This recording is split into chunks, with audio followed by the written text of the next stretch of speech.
रामायण के सच होने के 10 सबूत। नंबर 1, हनुमानगढ़ी। माना जाता है कि श्री राम की प्रतीक्षा हनुमान जी इसी स्थान पर करते थे। अयोध्या में एक प्राचीन हनुमान मंदिर है जिसे हनुमानगढ़ी के नाम से जाना जाता है। कहा जाता है कि लंका में युद्ध के बाद राम जी ने हनुमान जी को ये जगह रहने के लिए दी थी, जिसके कारण इसे हनुमान जी का घर भी कहा जाता है। मान्यता है कि श्री राम जी के दर्शन करने के बाद अयोध्या में हनुमान जी के दर्शन करना बहुत ही शुभ माना जाता है और रामायण में भी हनुमानगढ़ी का उल्लेख किया गया है। नंबर 2, हनुमान जी के विशाल पद चिन्ह। रावण द्वारा सीता जी का अपहरण करने के बाद जब हनुमान जी सीता जी की खोज के लिए एक बहुत ही विशाल कद बनाकर लंका के लिए गए थे, तब उनके विशाल पद चिन्ह की छाप श्रीलंका में इसी जगह पर अंकित हो गई और यह भी रामायण के साक्ष्य को दर्शाता है। नंबर 4, रावण का महल। लंका में रावण का महल था जिसमें वो अपनी रानी मंदोदरी के साथ रहा करता था। हनुमान जी ने अपनी पूंछ से रावण की इस विशाल लंका को जला दिया था, जिसके जले हुए अवशेष आज भी लंका में इस जगह पर देखने को मिलते हैं। नंबर 5, अशोक वाटिका। रामायण के अनुसार माता सीता को अपहरण के बाद जब सीता माता ने लंका में जाने से मना कर दिया, तब रावण ने लंका की अशोक वाटिका में उनको रखा था।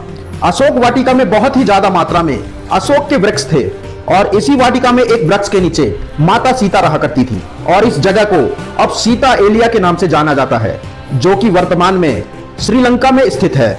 नंबर 6, गर्म जल के कुएं। रामायण में यह बताया गया है कि रावण ने अपने दानवीर रूप को दिखाने के लिए लंका में इन गर्म जल के कुओं को बनवाया था, जिससे गर्म पानी निकलता है, जो आज भी श्रीलंका में देखने को मिल जाएंगे। नंबर 7, राम सेतु का निर्माण। भारत से लंका में जाते वक्त राम जी ने अपनी वानर सेना की सहायता से पत्थरों के माध्यम से इस पुल को बनवाया था और इसी राम सेतु पुल की सहायता से सभी वानर सेना लंका तक पहुंच पाए थे। कहा जाता है कि जिन पत्थरों से राम सेतु को बनाया गया था वे पत्थर आज भी समुद्र में तैरते हुए दिख जाते हैं, जिसमें श्री राम का नाम लिखा हुआ है। और नासा ने भी अपने एक शोध में बताया है कि यह राम सेतु मानव द्वारा निर्मित है। नंबर 8, द्रोणागिरी पर्वत। रामायण में यह उल्लेख किया गया है कि लंका में युद्ध के दौरान मेघनाद के एक तीर के वार के दौरान लक्ष्मण जी मूर्छित हो गए थे और उनका बचना लगभग असंभव माना जा रहा था। तब लक्ष्मण जी को बचाने के लिए द्रोणागिरी पर्वत से संजीवनी बूटी को लाया जाना था, पर हनुमान जी पूरा द्रोणागिरी पर्वत ही उठा लाए थे, जिसके बाद उस पर्वत से संजीवनी बूटी निकाल करके लक्ष्मण जी का इलाज किया गया था। इस संजीवनी बूटी में इतनी शक्ति थी कि वो मरने वाले के प्राण तक बचा सकती थी और लक्ष्मण जी के ठीक होने के बाद हनुमान जी ने वो द्रोणागिरी पर्वत उसी स्थान पर रख दिया था, जो आज भी उत्तराखंड के चमोली गांव में स्थित है।